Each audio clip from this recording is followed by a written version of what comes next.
So with y'all, man, free agency's been crazy. So let's see, all that's going on, man. One of NFL free agencies in the books. And that was maybe the craziest day one of NFL free agency we've ever seen, because this wasn't set up to be like the greatest free agency class ever. But we saw basically every big name kind of sign with a team, or at least rumored to sign with a team after the legal tampering period started Monday at noon. Now, these moves can't be finalized till Wednesday, but we saw most of the big free agents sign with their new teams. And I just kind of wanted to talk about all these signings today. I'm going to be doing my formal grades on these signings in tomorrow's video, so make sure you're subscribed. And the first one, I want to talk about Mike Evans signing with the San Francisco 49ers. I don't feel like he really going. Well, nah, he is. So it's But I don't know. reportedly a 3-year, $60 million deal, but it's basically $42 million on the surface level, and it has $16 million guaranteed. Now, incentives can bring this deal up to that $60 million that Adam Schefter reported. And I'm really shocked that Mike Evans is no longer a Tampa Bay Buccaneer. I don't know if this says a lot about Todd Bowles, the head coach. Maybe he just didn't want to play for him anymore. The offensive coordinator switch last year didn't really work out with Grizzard, and they obviously moved on from Liam Cohen and Dave Canales. Maybe this is something on Jason Light. Maybe this is something on Baker Mayfield and Mike Evans' faith in him helping him go back to the Super Bowl after winning it with Brady about half a decade ago, and he signs with the 49ers. Now, everybody was getting their jokes out there because of the whole electrical field next to the practice facility in San Fran. San Fran was one of the most banged up teams last year and the year before, and Mike Evans is getting up there in age, but honestly, I think this is a great deal for San Francisco. They need that big body. They need that end zone threat that could be just a lethal target inside the 10 for Brock Purdy. Mike Evans has pretty much been healthy most of his career, if not like all of his career, outside of last year where he suffered a couple different injuries. This is just a great value for San Fran. I don't know how you could say no to this. They're going to get out of the Brandon Ayuk contract this offseason. They're going to let Juwan Jennings sign with another team. As I'm recording this, he hasn't signed with anybody yet. And they go out and replace those guys with Mike Evans. You still have Ricky Pearsall. You have Christian McCaffrey. You have George Kittle. Maybe they land another McCaffrey and Mike receiver in free agency or throughout the draft as well. But it does feel like San Fran is a big winner. And Tampa's going to feel the blow from this as well, because Chris Godwin didn't look fully healthy last year. They obviously have a lot of faith in Jalen McMillan and obviously Emeka Buka. They brought back Cade Otton. It's just going to be so weird not to see Mike Evans in a Tampa Bay Buccaneers jersey. When I was making my free agency prediction video, I said, I can't predict him to go anywhere else because Mike Evans just feels like a Buccaneer. And now in the twilight years of his career, he's going to be playing in Santa Clara for the San Francisco 49ers. Nobody expected that to happen. A big shocking move that went down was the Las Vegas Raiders poaching Tyler Linderbaum from the Baltimore Ravens. It's a 3-year deal worth $81 million. It includes $60 million guaranteed. This makes Tyler Linderbaum by far the highest paid center in the league, basically 50% more than Creed Humphrey's making. That's where Linderbaum is going to be making in Vegas. Now, this is probably not the money that Baltimore offered him. Vegas definitely had to overpay, or at least just back up the Brinks truck for Tyler Linderbaum to convince him to leave a stable organization in Baltimore, playing with Lamar Jackson, to go into Las Vegas, a team that was the worst team in the NFL last year, that he's going to be under center for most likely a rookie quarterback in Fernando Mendoza.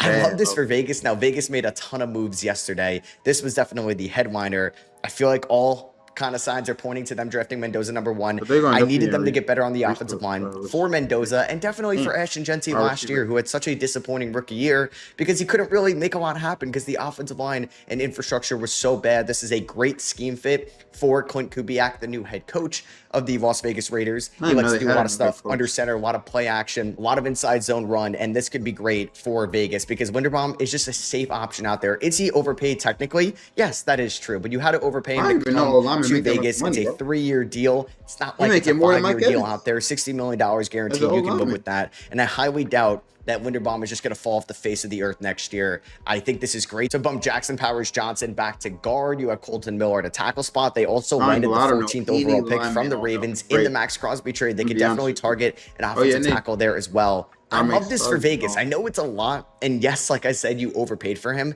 but they had to overpay him to convince him to leave Baltimore to go to Vegas. This is going to be a massive blow for the Ravens to not have just this safe elite center for you going forward, because usually these Super Bowl winning teams, have these great centers. Now, maybe Seattle could be an outlier, but you've seen Creed Humphrey win Super Bowls in Kansas City. You've seen Jason Kelce win Super Bowls with Philadelphia. Obviously, Tyler Linderbaum has not won a Super Bowl, but he's been a big part of the Baltimore Ravens' success, and they're definitely going to feel the loss of this. One of the more eye-popping free agency signings has to be Wan'Dale Robinson to the Tennessee Titans, just because of the dollar amount. He got $70 million across 4 years. Now, it has about an average annual salary of $17.5 million, and it's $38 million guaranteed. So it's not like he's actually going to be getting paid $70 million 100%. But Wan'Dale Robinson broke out, you would say, in his final year with the Giants last year. Is he like this elite slot option? I'm not really sure. I do think that a lot of his good games last year were kind of meaningless games, and will his production actually translate to Tennessee? Now he gets to reunite with Brian Dable, who's now the offensive coordinator in Tennessee, and we just needed to see Cam Ward get a ton of new weapons this offseason. Calvin Ridley is still on the roster. Not sure if they're going to cut him, like if it's a post-June 1 designation or anything like that. They had Alec Iomane, they had Jamari DK, and they're getting at least somebody that they could throw in the slot, has reliable hands, a little bit on the smaller side as well, but he's a good route runner. And this cannot be the wide receiver 1, though, in Tennessee. I do not think Wan'Dale can be the number 1 guy, but if they take Cardinal Tate at number 4, maybe they take a swing on a wide receiver in the trade market, then I can like this a little bit more. But if he's going to be your bona fide number 1 next year, I think it's very risky, and I'm a little hesitant on these Tennessee receivers. It didn't work out whatsoever with Calvin Ridley. They've definitely gone the older route in the past with, like, your Julio Jones of the world and DeAndre Hopkins. I just want to see Cam Ward have great weapons around him for year number 2. They add Wan'Dale Robinson. I'm glad that they're at least committed to adding around Cam Ward. I just don't know if I love this signing specifically just off the dollar amount. I'd rather maybe them trade it for Michael Pittman, who's going to be making a little bit less than Wan'Dale and won last year as well. He obviously goes to the Pittsburgh Steelers. We'll talk about that.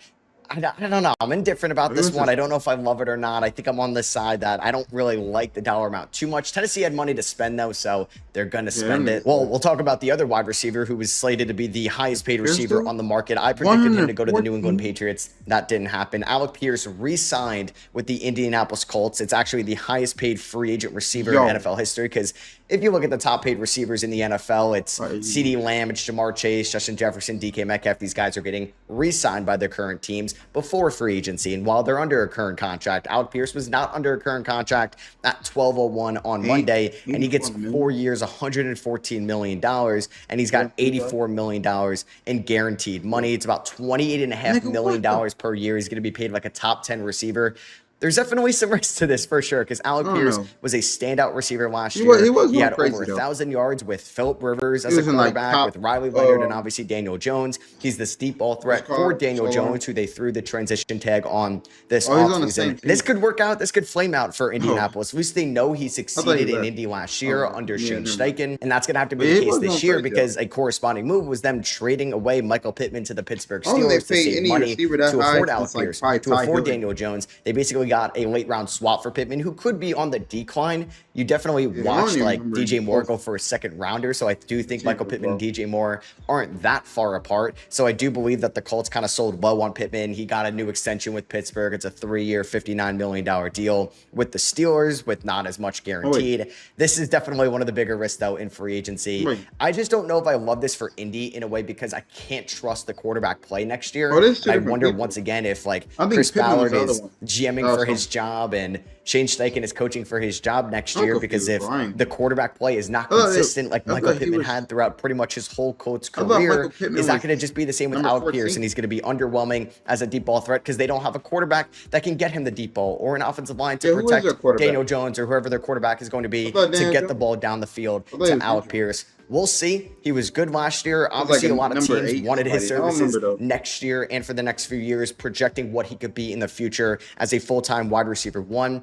It's just a lot of money, and there's a lot of risk in Indy where they are. They don't own their first-round pick this year from the Sauce Gardner trade. And if this deal goes sideways, we could see a new head coach and a new GM in Indy very soon. Malik Willis ended up going to the Miami Dolphins. I wish I predicted this one, because I predicted this one so many times before my official predictions. And then I had him go to the Arizona Cardinals to play under Mike LaFleur. That doesn't happen. He goes to the team that makes a ton of sense, the Miami Dolphins.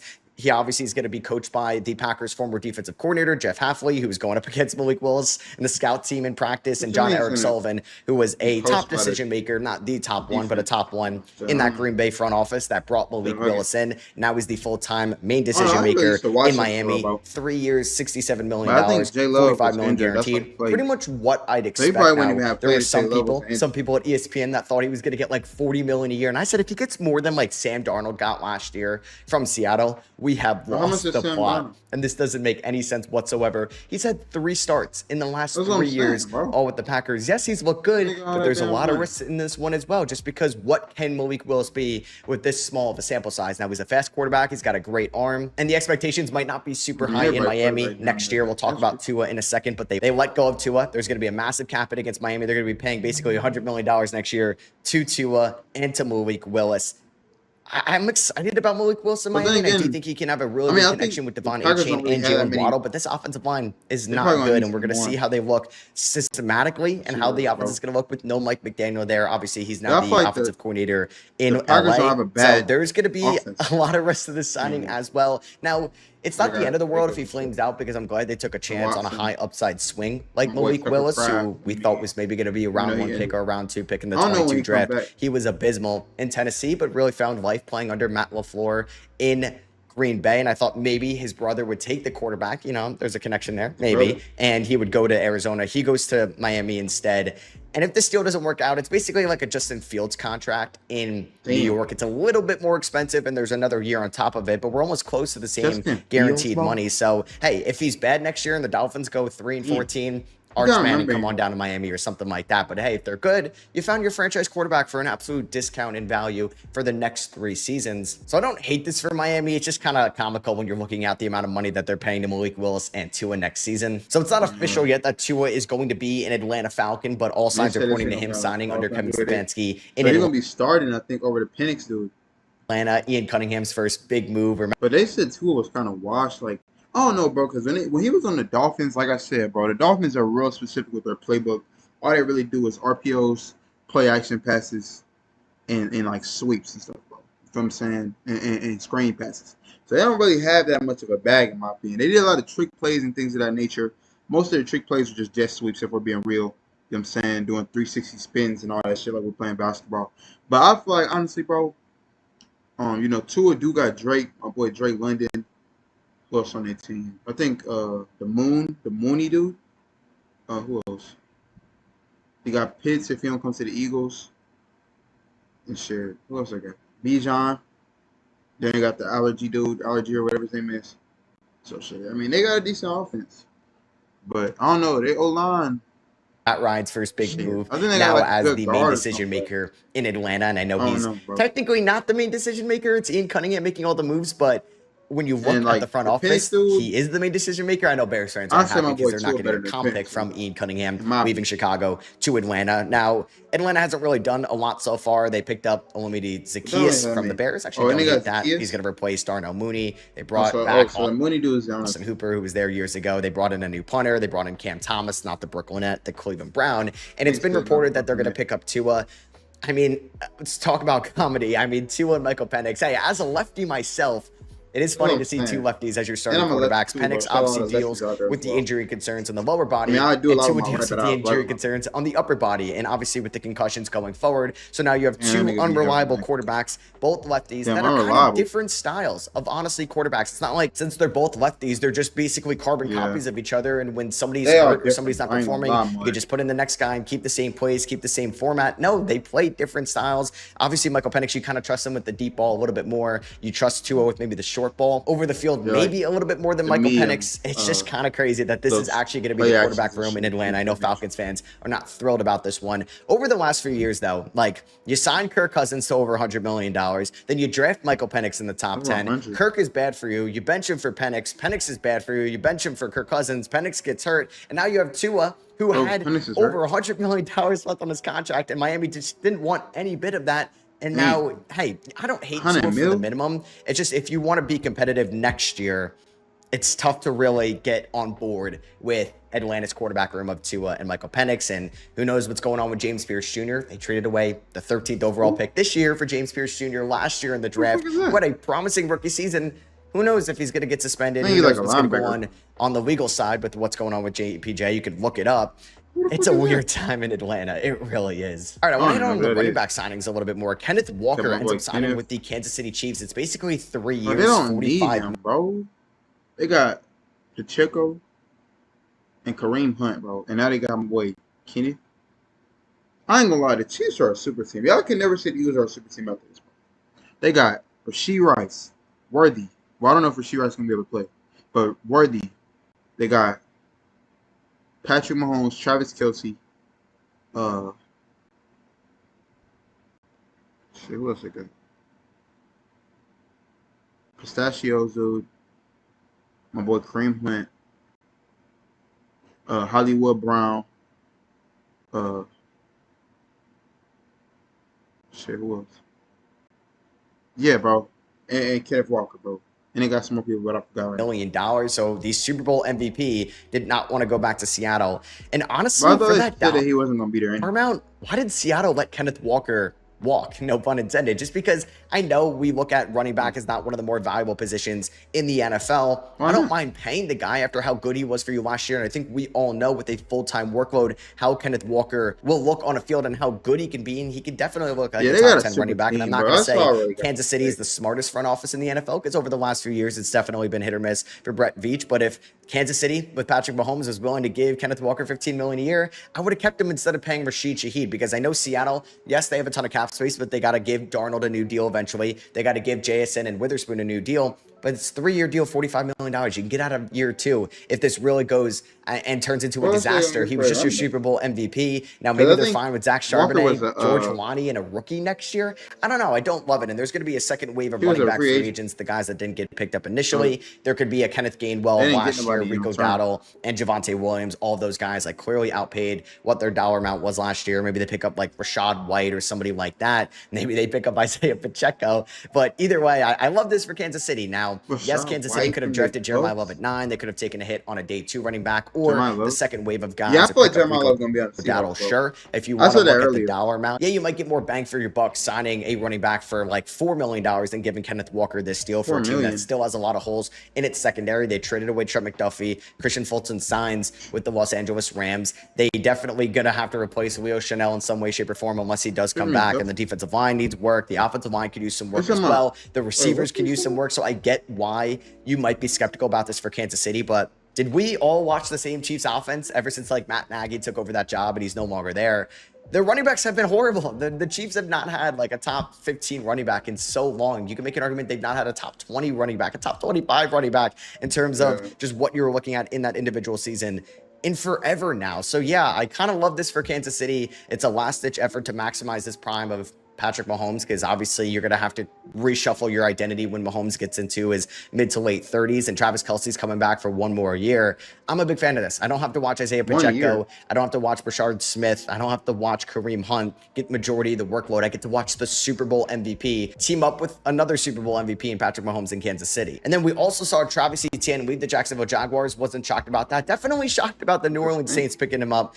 The salary cap in the NFL is so funny because I know there's definitely people that understand it. It's just like the Saints have always been known for the last few years to not have cap space at all because they deferred a lot of the money. They pushed back a lot of the money, what Mickey Loomis did in that early 2020 era with the Saints. And they kind of just went spend crazy a little bit. They pick up Travis Etienne from the Jacksonville Jaguars. This deal is also kind of expensive in a way when you're looking at maybe Etienne to the other running backs in the league. He did $52 million across 4 years, but $13 million average annual value. We don't know the guarantee. It's obviously not going to be $52 million guaranteed. I wonder what this means about Alvin Kamara, just because like, were you going to draft Jeremiah Love in the first round at pick number 8? Do you think that Kamara was going to be the full-time guy next year? I mean, they had Neal from last year, who was fine when Kamara went down. They have Kendra Miller, but he's recovering from the ACL tear. I mean, Etienne is an upgrade over at least those two guys. Is he an upgrade over Kamara? We'll see. I just wonder what's going to go on with Alvin Kamara and his future. I don't mind this. I'm glad that you went out and got a weapon for Tyler Shuck if Kamara was not going to be super reliable. And I do think Etienne is more like the guy we saw last year than the guy we saw in 2024, where he was dealing with a bunch of different injuries. He wanted to return home, which is cool because he gets to go to New Orleans now. And the Saints also sound like David Edwards from the Buffalo Bills, and they get to kind of shore up that interior. Yeah, and I feel like that's good though to be able to be around your family. Saints should actually be pretty good because now ETN's gonna have a solid offensive line with Fuaga, Banks, McCoy, Edwards. Will figure out what they get as their other interior offensive lineman. Talashuk is a QB. I don't think they're moving Chris Olave, and we'll see if they maybe draft a receiver now at number 8. Could they be a Tate team, a Tyson team? Could they be a Lemon team? Could they maybe be a Kenyon Sadiq team if they wanted to trade down and pick them up? I think it's been a solid offseason for the Saints. I'm excited about them next year. The Pittsburgh Steelers picked up Michael Pittman, as we mentioned earlier. They also picked up Rico Dowdle from the Carolina Panthers and Jamel Dean from the Tampa Bay Buccaneers. I like these moves. They also Saints, and I'm excited about them next year. The Pittsburgh Steelers picked up Michael Pittman, as we mentioned earlier. They also picked up Rico Dowdle from the Carolina Panthers and Jamel Dean from the Tampa Bay Buccaneers. I like these moves. Honestly, I do think the Steelers were going to go in a different direction and not pay Kenneth Gainwell, who didn't really get that much more than Rico Dowdle, but Rico Dowdle basically has 1 year of guaranteed money on this deal, and he's a bowling ball out there. Maybe a similar style to Jaylen Warren. So I wonder who's going to be like the main pass catcher for them next year. Maybe it still ends up being Jaylen Warren. Maybe they still believe in Caleb Johnson to being the pass catcher. Remember him? Yeah, Caleb Johnson didn't play a lot in his rookie year, but the Steelers definitely needed another corner after James Pierre walked to the Minnesota Vikings. Love that pickup for Minnesota. I really thought that the Steelers would match $4 million a year based off the way Pierre played in the second half. So they go out and they get Jamel Dean, who I think could be a CB1 for you, or at least a CB2 next to Joey Porter Jr. And it's basically $12 million of guaranteed money. It looks like $36 million over 3 years. I think it's a low risk, high reward signing. I like this for the Steelers, and I'm going to be optimistic about my favorite team next year. But once Aaron Rodgers comes back, which feels inevitable at this point as the starting quarterback, my expectations, my excitement meter just freaking crashes next year. Because the Steelers are going to go 9-8. They're going to lose in round number 1 of the playoffs. They're going to have a competitive roster. It's not like they got younger with these moves. They're going to have a ton of draft picks. And Michael Pittman is not on the younger side either. It's just like, what is the ceiling for the Steelers next year? Nobody's going to expect them to win a playoff game. And another team that spent a boatload of money, the Carolina Panthers, they made two all these damn people. But it's just at $0 though. That means I ain't getting paid no money. Oh, no. They're already on the team. So these don't count. So they got my boy Phillips, you know what I'm saying? Shout out my nigga Phillips. Oh, hold on, man. I ain't asked you to speak. Then they got the Lloyd dude, the same dude that got that pick 6 against the Chiefs and has like a 25 speed on a good day, just being nice. And then we got Kenny Pickett, you know what I'm saying? They got 2 Eagles players. So they go out and sign. Bro, stop speaking. 2 Eagles players, because Kenny Pickett was on the Eagles like 2 years ago, you know what I'm saying? They got my boy Phillips. Now, I'm going to be honest with you, bro. I don't think they need Kenny Pickett if they already got my boy Bryce. But, I mean, the Lloyd dude decent. Feel me? They got my boy Phillips. So, yeah, they got a decent roster. I don't know who these 2 people are, I'm going to be honest with you, but they got a decent roster. You know what I'm saying? They don't have Dowdle anymore. You feel me? So, I don't know who they have now. Receiver, they got my boy McMillan. That's about it, bro. I'm going to be honest with you, my nigga. Jalen Phillips, 4 years, $120 million for Jalen Phillips. The edge rushers got paid this offseason. When you're looking at what Odafe Owe got from the Commanders, Jalen Phillips got from the Eagles, Kwity Paye got from the Las Vegas Raiders, $30 million a year for Phillips, $80 million guaranteed. Now, Phillips looked really good for the Eagles last year. He looked good leading up to the trade. He got off to a slower start. It's just, what Jalen Phillips are you going to get? Are there going to be injury concerns next year? Because if not, and you're going to get the Phillips from 2025, it's hard not to get excited about the Carolina Panthers defense with Phillips, Derek Brown, Nick Scorden on that defensive line. They are going to have maybe a chance to draft somebody in the first round as well defensively. And they also signed Devin Lloyd, the best linebacker on the market, who had a career year last year, 3 years, $45 million, $15 million per year. Man, how much money do these NFL teams $million of guaranteed money? I would pay that any day of the week for Devin Lloyd based off what like Tremaine Edmonds got in free agency, and Lloyd is 27 years old. I think he should at least give you 2 good years in Carolina, and boom, you can get out of that deal if he starts to regress. And the Carolina defense is looking better by the day. They did lose Cade Mays in free agency, which I think is going to be a notable loss, but it's definitely high risk, high reward, but also it could just kind of crater if Phillips and Lloyd do not work out for you, because you're investing $45 million a year into these 2 guys, where Lloyd maybe struggled, and there's a reason why his fifth-year option didn't get picked up, but he balled out for Jacksonville last year. I'm not surprised Jacksonville didn't want to pay a running back in ETN or a linebacker in Devin Lloyd. The Phillips contract is huge. It could definitely turn out to be like a terrible signing, but it also can look like, you know what, you paid top dollar for a premier position in an edge rusher in Jalen Phillips. You can kind of look like that first-round pick stud edge rusher he looked before his injury and how he looked like towards the end of last year for Philadelphia. And yeah, I just kind of wanted to hit on those deals a lot. Like Alrighty. you can see here, all right, so we're just gonna make this nice and quick and shift real quick. So we already know about the Phillips. We got Alec Pierce. This is who I thought was actually the regular receiver. But that nigga, he was going crazy last year for me. He got 14 milli. You know what I'm saying? Shout out that nigga. But he's on the same team, so that's cool. Then we got the OA dude. They say he was gonna come to the Eagles, or that he might have a good spot here. I guess not, bro. He went to the damn Commanders. Commanders are gonna be some shit anyway, so it doesn't matter. Then we got the Linderbaum dude. Okay. Not so center for the Raiders. Raiders are so sorry. You got Wandale Robb for me. I feel like he'll make a good spot in the Titans. I feel like he's more like a Titans type of player. From saying the Willis dude. He only played 3 games, so I know how he got this much money, but fuck it. They just need somebody at the quarterback, I guess. So that's cool. And I'm gonna be honest, I don't even know who this is. But shout out to him, 63. Yeah, I don't know who this is either, bro. I'm gonna be honest with you. But shout out to him too. Then we got the Mafe dude. I think he's a linebacker. He's number 53. He just won him a Super Bowl. Went to the Bengals. They still got a pretty decent. Their defense kind of ass, but I mean they had somebody. You know what I'm saying? Then the Taylor dude. I know him. I remember him. He used to have like I think his mouthpiece was like red or something like that when he played for the Saints. So he decent. We got ETN. I don't feel like they need him because they literally got my boy Alvin Kamara. Shout out my boy Alvin Kamara. But I think they say he's injured, so I guess that's probably why they got him. Then they got my boy Rashid Shaheed back on the Seahawks. The Jalen Watson dude, I don't even know. Wait, I think I know who that is. Yeah, I remember him. He's on the Rams. The third highest paid player in terms of total value. We talked about a lot of these. I don't know who the fuck this is, bro. I'm gonna be honest. Don't know who this is either. I think I know who this is. I think. I like the John Franklin Myers pickup for Tennessee. I actually predicted that one right. And Franklin Myers goes on that defensive line with Jermaine Johnson, with Jeffrey Simmons. Just being nice. I mean, I think what we've learned from this offseason is like they could be a Jeremiah Love team at number 4. They could definitely be a Carnell Tate team at number 4. We've learned from this on that defensive line with Jermaine Johnson, with Jeffrey Simmons.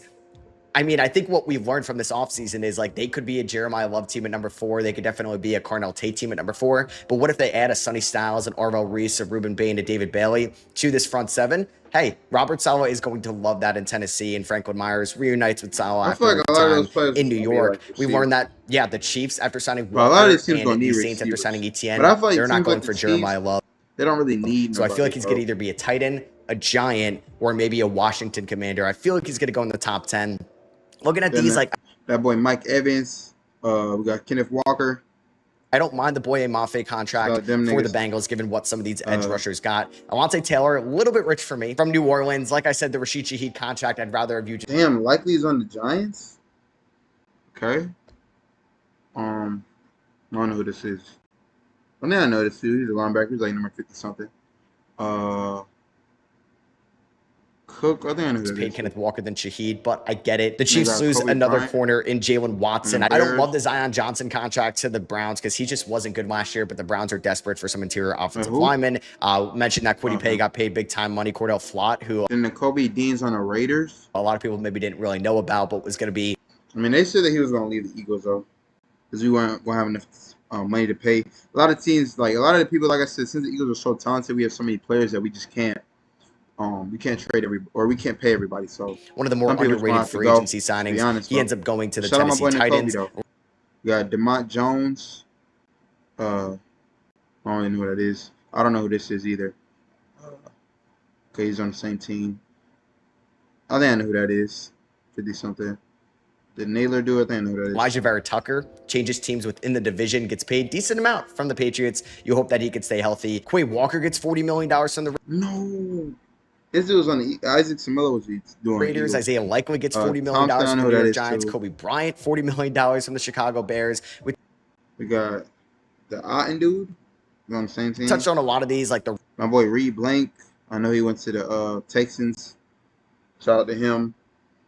I thought he was gonna come back, bro, but shit. Raiders made a lot of big splashes with Walker, Nakobe Dean, and Jalen Naylor. They had a lot of money to spend, and they went out and spent it. You had Tremaine Edmonds sign with the New York Giants. Draymond Jones go to the Patriots as well.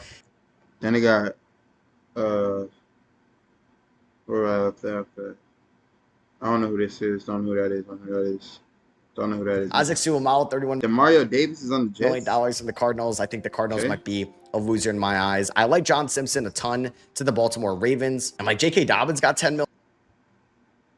Oh, shit. I didn't even know he went. Why he going so fast? Okay, so the Tonga dude, he was decent. I ain't gonna lie. He on the Chiefs. Then so it's gonna be him. I think number 50-something. Carlea dude. Then they got my boy Chris Jones. I don't know who that was saying about. Then they got, damn, he's on the Bucks. The Alex Only dude. But that was like my favorite linebacker that like wasn't for me. And then we got Arden Key. I don't know who that is. Quincy Williams. I don't know who that is. The Robertson dude went to the Commanders. I ain't gonna the Commanders. We need some defense. So, don't know who that is. Alex Singleton back on the Broncos. Kenneth Gainwell went to the Buccaneers. Okay. So they got Kenneth Gainwell and Irving. You got Rain. I don't know who that is. Don't know who that is. $1 million. Mario Davis got $11 million to kind of go back to the Jets. Quincy Williams. Travis Kelce back on the Chiefs. He's got paid. Devin Bush. And why is this man going so damn quick? Oh, did he just go back up? Am I tripping? $10 million to Mario Davis got $11 million to kind of go back to the Jets. Quincy Williams. Am I tripping? Williams got paid. Devin Bush. Why he go by so quick? All right, so we got whoever that is. Don't know who this is. Don't think I know who that is either. Kenny Pinkett. I think I heard this dude. I didn't even know niggas trade for fullbacks in 2026. Marcus Mariota back on the team. Gardner Minshew to the Cardinals. John Ridgeway. Don't know who that is. Case Keenum. What y'all know about Case Keenum? He used to play on the Vikings. I didn't know he was on the league. Got Braxton Jones. I don't know who that is. Kyle Allen. Don't know. Demeek Robinson. Don't know. Austin Hooper went to the Falcons. So they got Austin Hooper and Kyle Pitts. Got paid a ton of money as Cam Thomas. Don't know who that is. Don't know who that is. Don't know who that is. Shit, hell no, I don't know who that is. Yeah, I don't know. I believe from the Chicago Bears. That one might not be. I think that's enough. Yeah, I don't know any of these people. Finalized just yet. So yeah, free agency was. I think we get the point. Wild. We saw so many teams kind of go out and just spend some money. Oh, they got. Oh, he went to the Cardinals. Okay.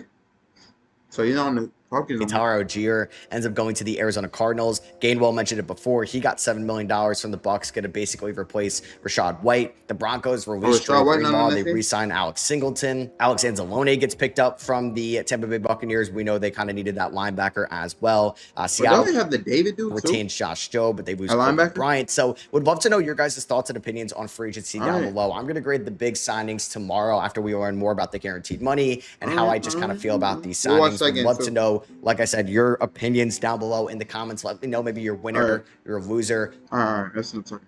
All right, let's pray for these players real quick, and then we're gonna watch the next one tomorrow. But Lord, just keep all these players healthy, help them be able to make it to their team, and just make a living for their team, make their team be great, along with their family as well. To be able to take care of their family and provide for their family, just be a chosen child in their family, and help them be able to just stay focused on the season and not get distracted by the world or any of the distractions in the world, or if there's females, or just let money get to the best of them. Help them be able to give you all the glory and never forget where they came from, and be able to be healthy and just have a great season. How my team, the Eagles, win the Super Bowl next season too. We love you, Lord, nothing without you. Jesus, man, love you. Jesus, man. Love y'all, man. Jesus, y'all. Got more videos today.